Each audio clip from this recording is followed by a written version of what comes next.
कैसा हो अगर आप किसी का खून कर दे और आपको वो याद ही ना हो, आपका अपने ऊपर बस ही ना रहे। वेल, आज की हमारी कहानी इसी के ऊपर है, जिसमें जैन नाम की एक लड़की दिखाई जाती है जो अपने डिप्रेशन को दूर करने के लिए हिप्नोथेरेपी लेने जाती है। लेकिन उसके बाद से ही उसके साथ बहुत अजीब अजीब सी चीजें होने लगती हैं। उसे याद ही नहीं रहता कि उसके साथ ऐसा क्यों हो रहा है। देखने से लग रहा है कि शायद उसके साथ कोई ऐसा कर रहा है। अब ये कौन है, ये हमको इस कहानी में पता चलेगा। So without wasting any time, चलिए जल्दी से स्टार्ट करते हैं आज के वीडियो को। Hollywood silver screen presenting hypnotic. कहानी की शुरुआत में हम एंड्रे बुवन नाम की एक लेडी को देखते हैं। देखने में एंड्री काफी डरी हुई लगती है।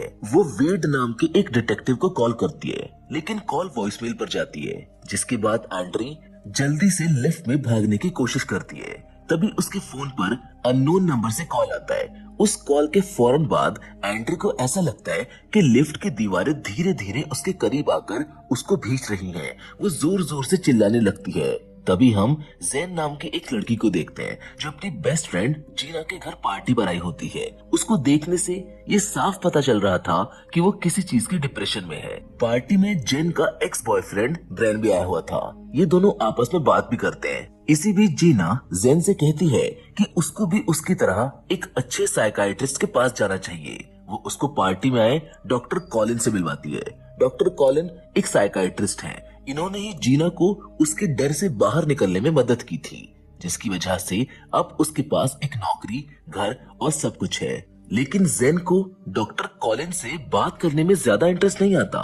वहीं डॉक्टर कॉलिन की आंखों में जेन के लिए इंटरेस्ट साफ नजर आता है, बल्कि वो तो उसको अपना कार्ड भी देकर जाते हैं। घर जाते वक्त ब्रायन जेन को लिफ्ट देता है, जहां हम ये जान पाते हैं कि इन दोनों के बीच कुछ तो हुआ है और शायद जेन के डिप्रेस्ड रहने की वजह भी वही है।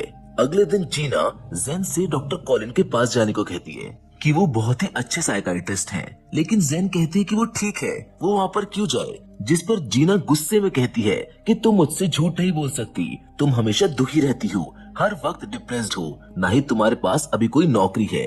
जीना के बार बार कहने पर जेन डॉक्टर कॉलिन से मिलने जाती है, जहाँ बातों ही बातों में जेन बताती है कि वो और उसका एक्स बॉयफ्रेंड ब्रायन एक ही कॉलेज में साथ पढ़ते थे, जिसके बाद उन दोनों ने एंगेजमेंट कर ली और जेन प्रेग्नेंट हो गई। लेकिन उसका मिसकैरेज हो गया, जिसकी वजह से वो दोनों अलग हो गए। इस हादसे के बाद से ही वो उदास और डिप्रेस्ड रहने लगी। डॉक्टर कॉलिन कहते हैं कि ये सब दुख तो जिंदगी में चलते ही रहते हैं, लेकिन इनकी वजह से हम जीना तो नहीं छोड़ सकते ना।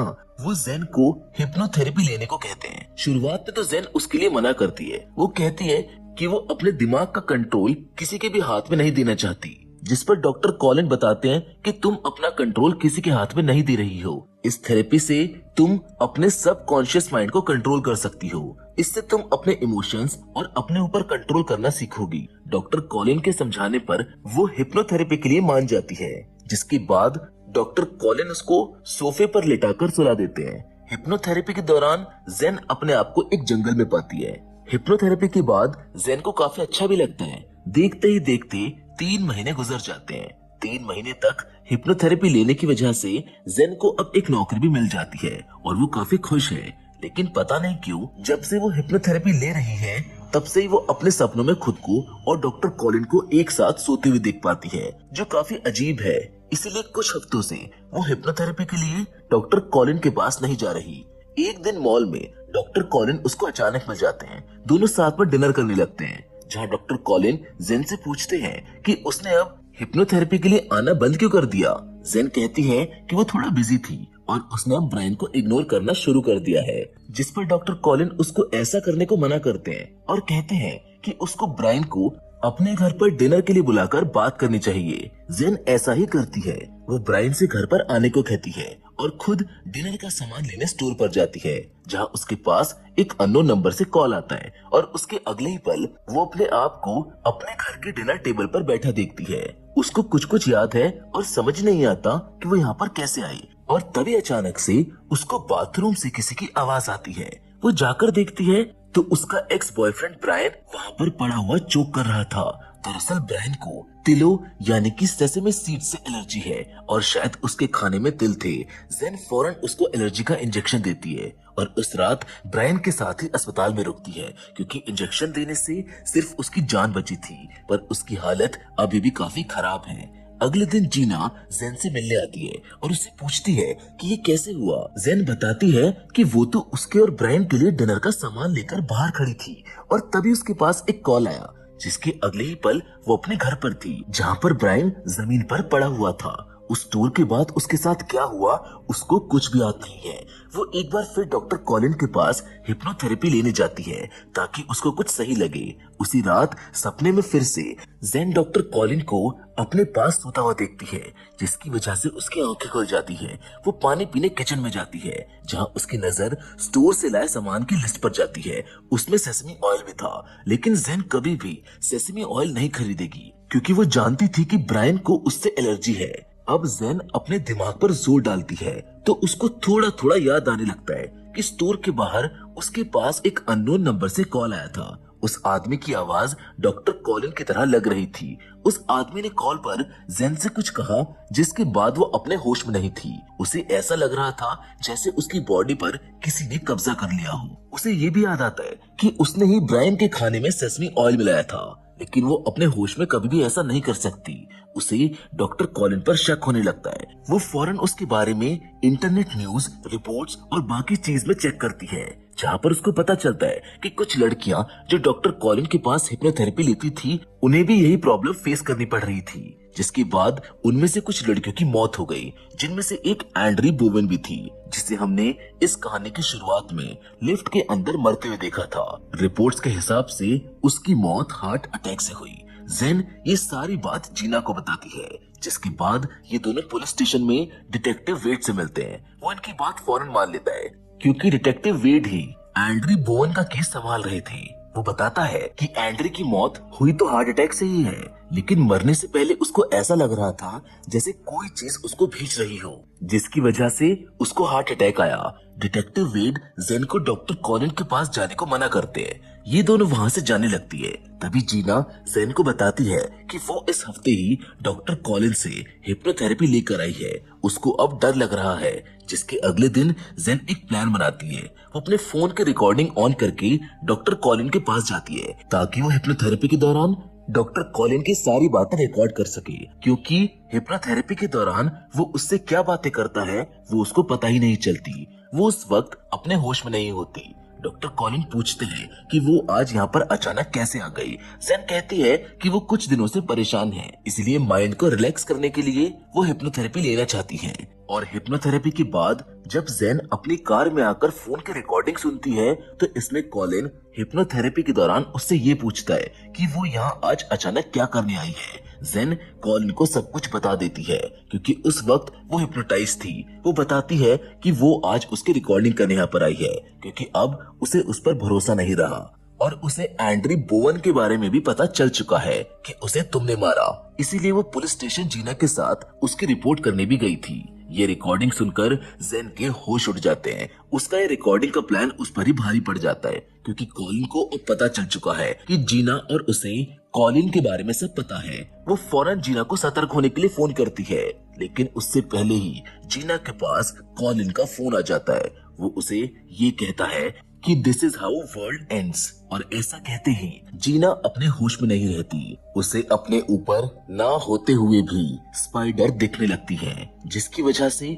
उसकी और उसके पति की कार एक्सीडेंट में मौत हो जाती है। इस हादसे से जेन टूट जाती है और उसको लगता है कि जीना की मौत उसकी वजह से हुई है। वहीं दूसरी ओर इस हादसे के बाद डिटेक्टिव वेड कॉलिन के खिलाफ चीजें ढूंढने लगते हैं। काफी ढूंढने के बाद उसको पता चलता है कि कॉलिन ने पिछले जिन 4 लड़कियों को हिप्नोथेरेपी दी थी वो लगभग एक ही जैसी दिखती थी। इन 4 में से एंड्री बोवन भी एक थी। जेन भी इनके जैसी ही दिखती है।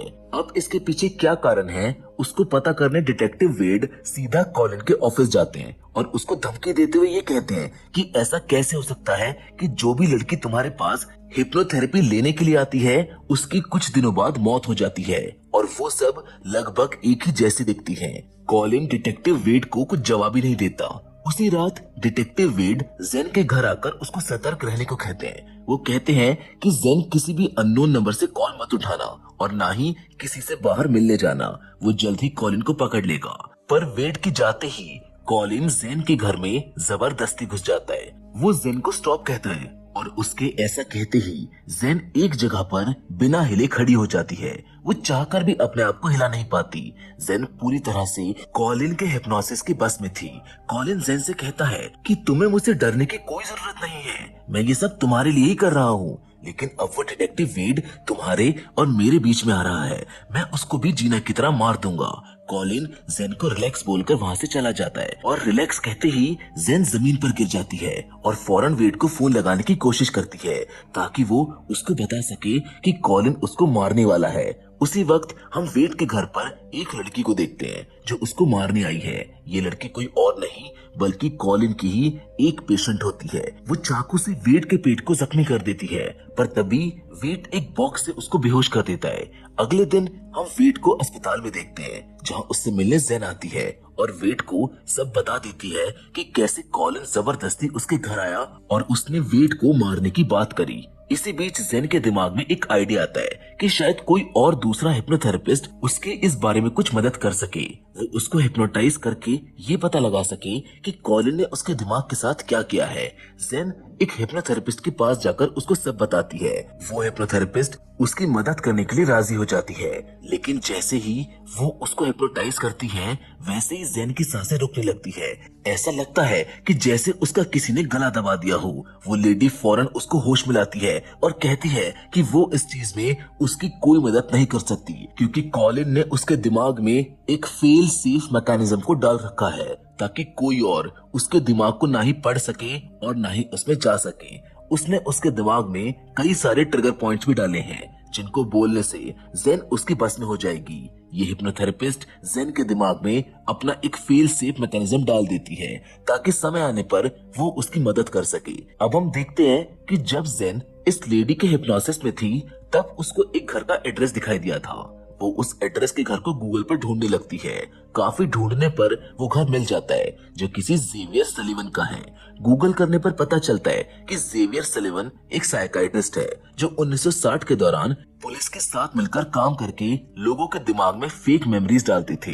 वो प्रोजेक्ट MK अल्ट्रा पर पुलिस के साथ काम किया करते थे और इस प्रोजेक्ट में लोगों के माइंड को कंट्रोल किया जा रहा था। तभी जेन को याद आता है कि कॉलिन ने एक बार उसको बताया था कि जेवियर सलीवन उसके गुरु थे। जेन को लगता है कि शायद डॉक्टर जेवियर सलीवन उसकी कुछ मदद कर सके, इसीलिए वो उनके इसी एड्रेस पर उनके घर चली जाती है। लेकिन वहाँ पर उसे कॉलिन और उसकी वाइफ की फोटोज रखी मिलती हैं। उसकी वाइफ बिल्कुल जेन की तरह दिख रही होती है।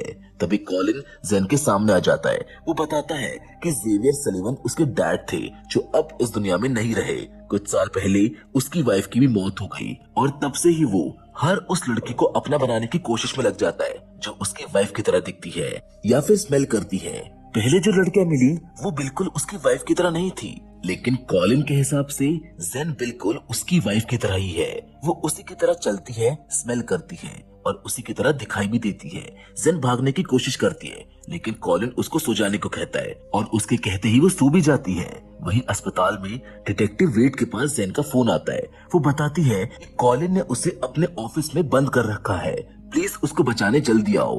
वेड अपनी पूरी टीम को लेकर कॉलिन के ऑफिस पहुंच जाता है लेकिन वहां पर कुछ नहीं होता। दरअसल जेन अभी भी कॉलिन के घर पर ही थी, लेकिन कॉलिन उसको अपने हिप्नोसिस से दिखा रहा था कि वो उसके ऑफिस में बंद है। तभी वेड ये पता लगा लेता है कि कॉलिन डॉक्टर जेवियर सलीवन का बेटा है।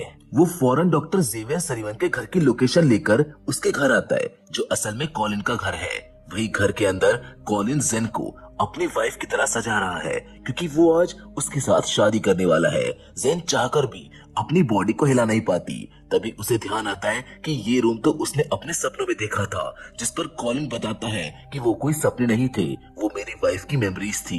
ये मेरी वाइफ का रूम है। मैं धीरे धीरे मेरी वाइफ और मेरी कुछ अच्छी यादें तुम्हारे ब्रेन में डाल रहा था। जब हमारी शादी पूरी हो जाएगी तो मैं उसकी सारी यादें तुम्हारे ब्रेन में डाल दूंगा, जिससे तुम बिल्कुल उसके जैसी बन जाओगी और मुझसे प्यार करोगी। तभी कॉलिन को घर के दरवाजे खुलने की आवाज आती है। वो जाकर देखता है तो वेड उस पर कूद पड़ता है, लेकिन कॉलिन उस पर भारी पड़ता है क्योंकि वो पहले से ही जख्मी है। कॉलिन उसको अधमरा करके वहीं पर छोड़ देता है। इधर जेन अपनी पूरी पावर को लगाकर कॉलिन के हिप्नोसिस से फाइट करते हुए कॉलिन के पास आती है और उसको शूट कर देती है।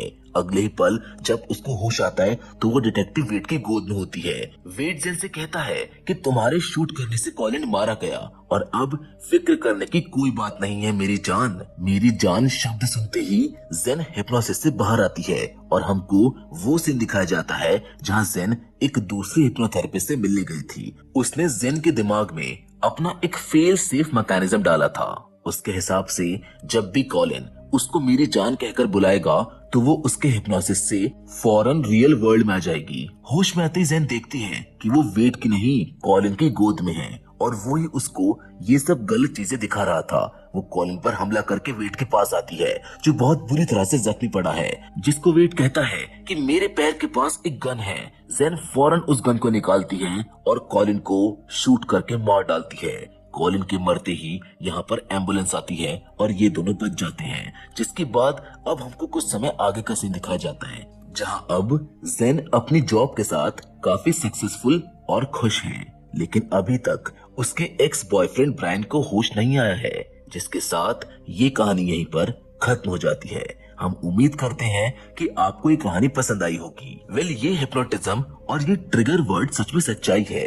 ऐसे ट्रिगर वर्ड होते हैं जिनको सुनने के बाद हम अपना आपा खो देते हैं। बाकी अगर आपने ऐसा कुछ एक्सपीरियंस किया हो तो हमसे वो कमेंट बॉक्स में शेयर जरूर करिएगा, क्योंकि फिलहाल तो आज की वीडियो में बस इतना ही। लेकिन हम फिर से जरूर मिलेंगे और वो भी एक और नई इंटरेस्टिंग कहानी के साथ। लेकिन तब तक के लिए धन्यवाद।